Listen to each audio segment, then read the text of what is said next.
একদিকে যেমন বিজেপি বিরোধী জোটকে আরো অনেক সচেষ্ট করতে মমতা বন্দ্যোপাধ্যায় দিল্লির উদ্দেশ্যে রওনা দিলেন, ঠিক তখনই সর্বভারতীয় স্তরে বিজেপি ছাড়া অন্য যে কোনো দলের সঙ্গে জোট করবার জন্য প্রস্তুত রয়েছে বামফ্রন্ট।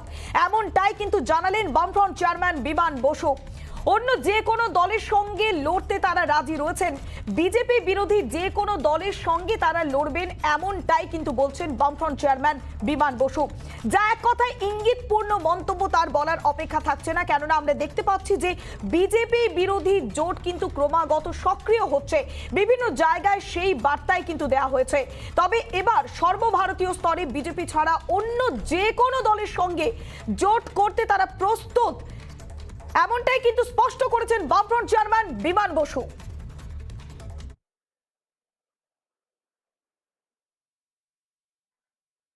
বিজেপি বিরোধী সব শক্তির সঙ্গে আমরা কিন্তু একজোট হয়ে কাজ করতে প্রস্তুত হয়ে গেল। সেখানে তৃণমূল থাকলে কোনো অসুবিধা হবে না, আমি তো বলছি বিজেপি ছাড়া অন্য যে কোনো পার্টিটার সঙ্গে আমরা কাজ করতে প্রস্তুত।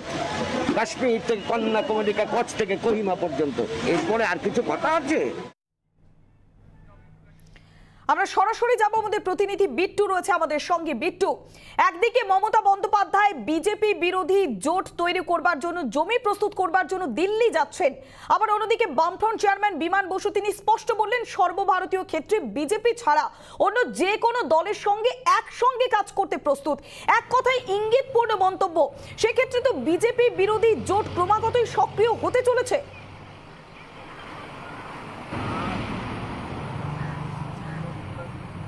একদম সেক্ষেত্রে বলার সন্দেহ থাকছে না। তার কারণ হচ্ছে বিমান বসু তিনি নিজে স্বীকার করলেন যে বিজেপি বিরোধী যে কোনো শক্তি তাদের সাথে হাত মেলাতে তারা প্রস্তুত। ইভেন যখন সাংবাদিকরা জিজ্ঞেস করলেন যে সেক্ষেত্রে তৃণমূলের ক্ষেত্রে কোনো ছুটমার্ক রয়েছে কিনা, তিনি সাফ জানিয়ে দিলেন যে কোনো ছুটমার্ক নেই। সরাসরি বিজেপি বাদ দিয়ে যে কোনো বিরোধী শক্তি, সেটা তৃণমূল হোক, সেটা কংগ্রেস হোক, সেটা অন্যান্য দল হোক, তাদের সঙ্গে জোটে যেতে তারা প্রস্তুত। বস্তুত তোমাকে জানিয়ে রাখি, ত্রিপুরার নির্বাচন হওয়ার পর যখন বিজেপি সরকার আসে, সেই সময় দাঁড়িয়ে গৌতম দেব তার সাক্ষাৎকার আমি নিয়েছিলাম, এবং সেই সময় তিনি জানিয়েছিলেন যে একটা সময় আসবে যখন সিপিআইএম এবং তৃণমূল একই ছাতার তলায় আসবে। কার্যত সেই দরজা খুলে দিলেন হচ্ছে বামফ্রন্ট চেয়ারম্যান বিমান বসু। সম্প্রতি দেখা গেছে যে সূর্যকান্ত মিশ্র তিনি জেলা সফরে গিয়ে তিনি একই কথা বলেছেন যে সর্বভারতীয় স্তরে তৃণমূলকে সঙ্গে নিতে তাদের কোনো আপত্তি নেই। এর পাশাপাশি দলের সর্বভারতীয় সাধারণ সম্পাদক সীতারাম ইয়েচুরি তিনি নিজে যেটা জানিয়েছিলেন যে তৃণমূলকে সঙ্গে নিয়ে তারা চলবেন। এই মর্মে এবার বামফ্রন্ট চেয়ারম্যান বিমান বসুর এমন বক্তব্য কার্যত প্রমাণিত হলো যে তৃণমূলে সিপিএম এর আর কোনো আপত্তি থাকছে না। যেই দলকে এক সময় সিপিআইএম বলেছিল যে বিজেপির অন্য একটা পিঠ হচ্ছে তৃণমূল, সেখানে দাঁড়িয়ে এবার তারা স্বীকার করে নিয়েছিল যে বিজেপি এবং তৃণমূলকে একই মুদ্রার এপিডেপিট বলা ঠিক হয়নি। এবং এই মর্মে দাঁড়িয়ে আজকে বিজেপির বিরুদ্ধে লড়াই করতে গিয়ে বিমান বসু যেটা স্বীকার করলেন যে তৃণমূলকে তাদের সঙ্গে নিতে তাদের কোনো আপত্তি নেই। এবং এই ঘটনা রাজনৈতিকভাবে যথেষ্ট তাৎপর্যপূর্ণ। এই ঘটনা রাজনৈতিকভাবে যথেষ্ট তাৎপর্যপূর্ণ। বিমান বসু তিনি কি বলেছেন আরো একবার শোনাবো আপনাদের। বিজেপি বিরোধী সব শক্তির সঙ্গে আমরা কিন্তু একজোট হয়ে কাজ করতে প্রস্তুত হয়ে গেল। সেখানে তৃণমূল থাকলে কোনো অসুবিধা হবে না, আমি তো বলছি বিজেপি ছাড়া অন্য যে কোনো পার্টিটার সঙ্গে আমরা কাজ করতে প্রস্তুত। কাশ্মীর থেকে কন্যাকুমারী, কচ্ছ থেকে কোহিমা পর্যন্ত। এরপরে আর কিছু কথা আছে? আমরা দেখলাম যে বামফ্রন্ট চেয়ারম্যান বিমান বসু তিনি কিন্তু এক কথায় বললেন যে রাজ্যে যদিও দূরত্ব থাকলেও সর্বভারতীয় ক্ষেত্রে সমন্বয় বজায় রাখতে কোনো সমস্যা নেই।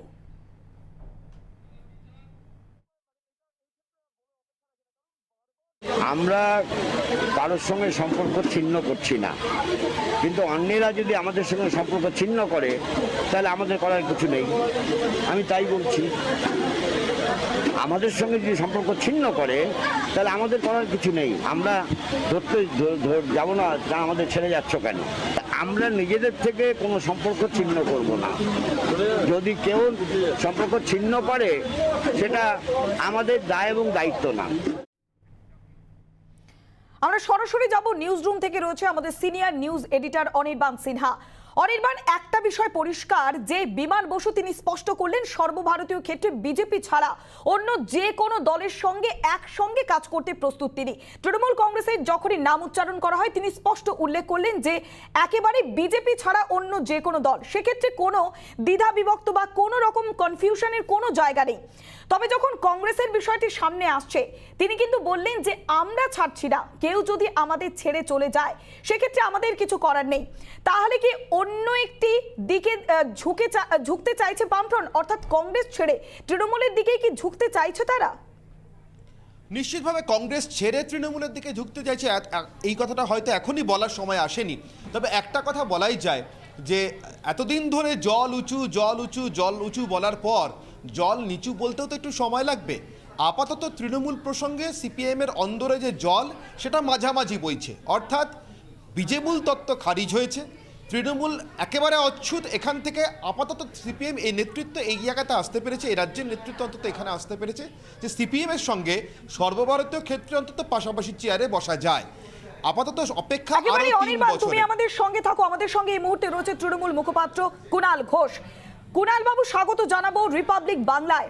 আমরা দেখলাম যে বামফ্রন্ট চেয়ারম্যান বিমান বসু তিনি স্পষ্ট করলেন যে সর্বভারতীয় ক্ষেত্রে বিজেপি ছাড়া অন্য যে কোনো দলের সঙ্গে কাজ করতে তিনি প্রস্তুত। অর্থাৎ রাজ্যে যদিও কুস্তি জারি থাকলেও কেন্দ্রের ক্ষেত্রে অর্থাৎ সর্বভারতীয় ক্ষেত্রেই কি তাহলে দোস্তি জারি থাকবে? আপনাদের কি মতামত এই বিষয়ে? এ বিষয়ে নির্দিষ্টভাবে আমাদের খুব একটা মতামত এখনো নেই। তার কারণ হচ্ছে যে পশ্চিমবঙ্গে বামফ্রন্টকে হারিয়ে বা সিপিএম কে হারিয়েই তৃণমূল কংগ্রেসের উত্থান ছিল এবং বামফ্রন্ট শাসনের যে অপশাসনের পার্টটা সেটার অবসান ঘটিয়ে তৃণমূল কংগ্রেস এখানে রয়েছে এবং সেই জায়গায় দাঁড়িয়ে সিপিআইএম সর্বাত্মক বিরোধিতা করছে তৃণমূল কংগ্রেসের এবং সবচেয়ে বড় কথা এবারও তারা কংগ্রেসের সঙ্গে জোট করে লড়েছে এবং শূন্য পেয়েছে। এবার একটা প্রশ্ন হচ্ছে যে সারা ভারতবর্ষের রাজনীতিতে বামপন্থীদের ক্রমশ একটা ক্ষয় চলেছে, ক্ষয় মানে লোকসভা বা রাজ্যসভার সাংসদের সংখ্যা দেখলেই বোঝা যাবে যে ক্ষয়, এবং রাজ্যগুলিতে দেখলে বোঝাই যাবে।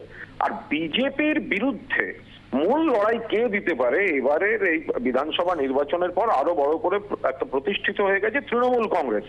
দিতে পারেন মমতা বন্দ্যোপাধ্যায় বা তার সেই বিকল্প শক্তির আধার কেন্দ্র। এখন বাকিটা তো সিপিআইএম কে ঠিক করতে হবে, আমাদের কিছু করার নেই, কারণ আমরা সর্বাত্মক বাংলায় লড়েছি এবং সিপিএম আমাদের বিরোধিতা করতে গিয়ে শূন্য পেয়েছে। একটা দিশাহীন পলিটিক্স করেছে সিপিএম, একদিকে একই সঙ্গে তৃণমূলকে আক্রমণ করছে, একই সঙ্গে বিজেপিকে আক্রমণ করছে। কারা মূল শত্রু সেটা ঠিক করতে গেলেই তাদের ভোট পার হয়ে যায়।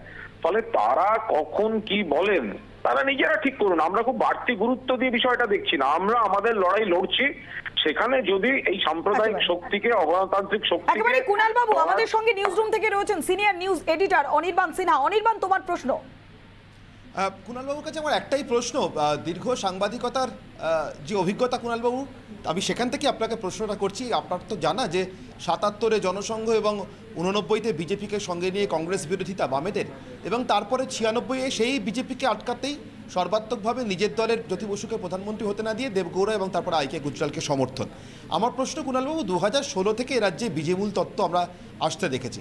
সাধারণভাবে সিপিএমের নিজস্ব পলিসির ভুল বুঝতে যেটা আপনি বলছিলেন প্রধান শত্রুকে ওই ৮ বছর থেকে ১২ বছর পর্যন্ত বা ১১ বছর পর্যন্ত সময় লাগে, ইতিহাস তাই বলছে। তো ১৬ থেকে ২৪ মোটামুটি ৮ বছর হবে। এই জায়গা থেকে কোথাও মনে হচ্ছে অন্তত সাংবাদিক সত্তার জায়গা থেকে কুণালবাবু যে ২০২৪ অন্তত সিপিএম নিজের প্রধান শত্রু চিনতে শিখবে? না, সিপিআইএম ২০০৮ থেকে, অনির্বাণ এটা তুমি খুব ভালো কথা বলেছো। ধরো এই রাজ্যে প্রথম একটা শো করলো ওরা ১৯৮৮ সালের জুলাই মাসে শহীদ মিনার ময়দানে।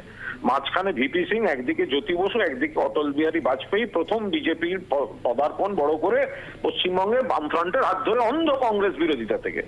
পরবর্তীকালে আবার কংগ্রেসকে সাপোর্ট দিল তারা কেন্দ্রে বিজেপির বিরোধিতার প্রশ্নে। অর্থাৎ এই প্রতি দশকে একবার করে ওদের ভুল বোঝার একটা সমস্যা তৈরি হয়। তুমি যেটা বললে বিজেমূল, এই এবারই বিধানসভা নির্বাচনের আগে বিজেমূল বলে চেঁচালো, শূন্য পেল, শূন্য, এবং তারপরে দাঁড়িয়ে এখন বলছে না ওটা ভুল হয়েছে। একটা ঘটনা দেখো, বামপন্থীরা তো নিশ্চয়ই বামপন্থী সমর্থক আছেন, বামপন্থী কিছু ভোটার আছেন, কিন্তু তাদের নেতৃত্ব যদি সমানে তাদের ভুল বুঝিয়ে অন্যদিকে নিয়ে যান। সফিদার কথা মনে আছে অনির্বাণ? সফিদা কি বলেছিলেন? সফিদার তো বক্তব্য ছিল বিজেপি মূল শত্রু, কংগ্রেসের প্রতি সফট থেকে কাজ করতে হবে। তখন তো সফিদাকে কংগ্রেসের দালাল বলা হয়েছিল, লোকটাকে শেষ করে দেওয়া হলো, পার্টিতে মানে তার জায়গায় রইল না। পরবর্তীকালে দেখা গেল পরিস্থিতির বাধ্যবাধকতায় সিপিআইএম বা বামপন্থীরা সেই জায়গায় কিন্তু মেনে নিচ্ছে লাইনটা। তো আজকে যদি মনে হয় দেশের প্রধান শত্রু হচ্ছে বা প্রতিপক্ষ হচ্ছে বিজেপি, কারণ সাম্প্রদায়িক রাজনীতি, কারণ আর্থিক নীতি ইত্যাদি ইত্যাদি, আমি ডিটেলে যাচ্ছি না, তো সেখানে দাঁড়িয়ে সিপিআইএম তো ফেল করেছে একটা বড় অংশে গিয়ে যে বিজেপির বিরোধিতা করতে। সেই জায়গাটাতে তৃণমূল প্রতিষ্ঠা করেছে সেই বিরোধিতাটা। তো ফলে সিপিআইএম কে ঠিক করতে হবে, কারণ 21-এর বিধানসভা নির্বাচনেও তো সিপিআইএম তো তৃণমূলেরও বিরোধিতা করেছে, কংগ্রেসের সঙ্গে গেছে, আর ওই ছেলেটার সঙ্গে কি করেছিল, তো সব মিলিয়ে তো একটা কুৎসিত নিজেরা শূন্য পেয়েছে। ফলে সিপিআই পাগলেও নিজের ভালো বোঝে অনির্বাণ। সিপিআইএম এর ভোট কমেছে আর বিজেপির ভোট বেড়েছে, তৃণমূলের কিন্তু পশ্চিমবঙ্গে ভোট কমেনি। অর্থাৎ বামেদের ভোটাররাই তো বিজেপির ভোটার হয়ে বিজেপিকে সমৃদ্ধ করেছেন, ওনারা নিজেদের ভোট ধরে রাখতে ব্যর্থ হয়েছেন এই নরম নীতি নিতে গিয়ে। আজকে ওনাদের ঠিক করতে হবে যে ওনাদের নিজস্ব পুনরুজ্জীবন, দেশ বাঁচানো রাজ্য বাঁচানো তো পরে, ওনাদের বাঁচার জন্য ওনাদের লাইনটা আগে ওনাদের ঠিক করতে হবে। তৃণমূল 2021 সালে দেখিয়ে দিয়েছে তৃণমূল কোনটা পারে আর তৃণমূল কোনটা পারে না। আমরা আমাদের রাজ্য রাখতে পেরেছি, নরেন্দ্র মোদী অমিত শাহকে হারিয়েছি। ত্রিপুরায় কিন্তু বামেরা হেরে গেছে বিজেপির কাছে, এখন আবার সেখানে নতুন করে মানুষের আশা ভরসার জন্য সেখানকার মানুষ তৃণমূলের দিকে তাকাতে শুরু করেছেন। ফলে এই জায়গায় দাঁড়িয়ে গোটাটা বামপন্থীরা ভাবুক তারা কি করবে, তাদের নিয়ে বাড়তি ভাবার, মানে তাদের কেউ অসম্মান করছেন না, কিন্তু বাড়তি ভাবার মতো কোনো কারণ ঘটেনি। অনেক ধন্যবাদ কুণাল আমাদের সঙ্গে কথা বলবার জন্য। কুণাল ঘোষ আমাদের সঙ্গে ছিলেন, তৃণমূল কংগ্রেসের মুখপাত্র। একেবারে অনির্বাণ, যে ধরনের পরিস্থিতি তৈরি হয়েছে, আগামী দিনে সর্বভারতীয় ক্ষেত্রে বিজেপি ছাড়া অন্য যে কোনো দলের সঙ্গে একসঙ্গে কাজ করতে প্রস্তুত, এমনটাই কিন্তু স্পষ্ট করলেন বামফ্রন্ট চেয়ারম্যান বিমান বসু। সরাসরি নিউজ রুম থেকে ছিলেন আমাদের senior news editor Anirban Sinha.